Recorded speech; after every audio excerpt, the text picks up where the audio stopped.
বাংলাদেশের আপসহীন নেত্রী বেগম খালেদা জিয়া যে মার্চ ফর ডেমোক্রেসির কর্মসূচির ঘোষণা করেছিল, সেই কর্মসূচিতে বিরোধী দলীয় নেতৃবৃন্দদেরকে রাজপথে খুঁজে পাওয়া যায় নাই।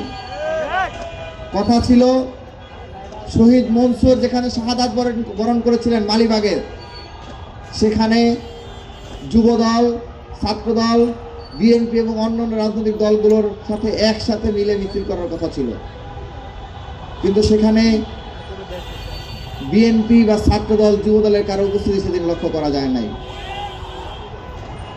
শেষ পর্যন্ত বাধ্য হয়ে ছাত্র শিবির ঢাকা মহানগর উত্তর এককভাবে যে মিছিল করেছিল বাংলাদেশের গণতন্ত্রের পুনরুদ্ধার করার জন্য, সেই মিছিলে বুক চিতিয়ে, পুলিশের বুলেটের সামনে বুক চিতিয়ে দিয়ে আমাদের শহীদ মানসুর ভাই শাহাদাত বরণ করেছিলেন। খালেদা জিয়া এজন্যই বলেছিলেন যে খালেদা জিয়ার ভয় নাই, রাজপথ ছাড়ি নাই, এই স্লোগান তিনি মানেন না, তিনি বিশ্বাস করেন না।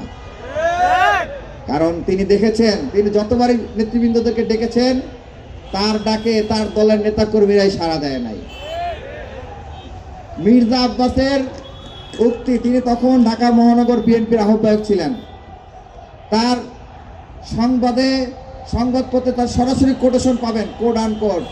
তিনি বলেছিলেন তিনি সেদিন রাজপথে নামতে না পেরে তিনি লজ্জিত অনুভব করছেন। এটাই প্রমাণ করে যে তারা কর্মসূচি ঘোষণা করে সেটি বাস্তবায়ন করার ক্ষেত্রে এবং বাংলাদেশকে ফেসিবাদ মুক্ত করার ক্ষেত্রে সে সময় যে পদক্ষেপ নেওয়ার কথা ছিল, তারা জীবনের মায়া করে তারা সেদিন রাজপথে নামতে পারেন নাই। আমাদের সেই মার্চ ফর ডেমোক্রেসি কর্মসূচি যদি সেদিন সফল হতো,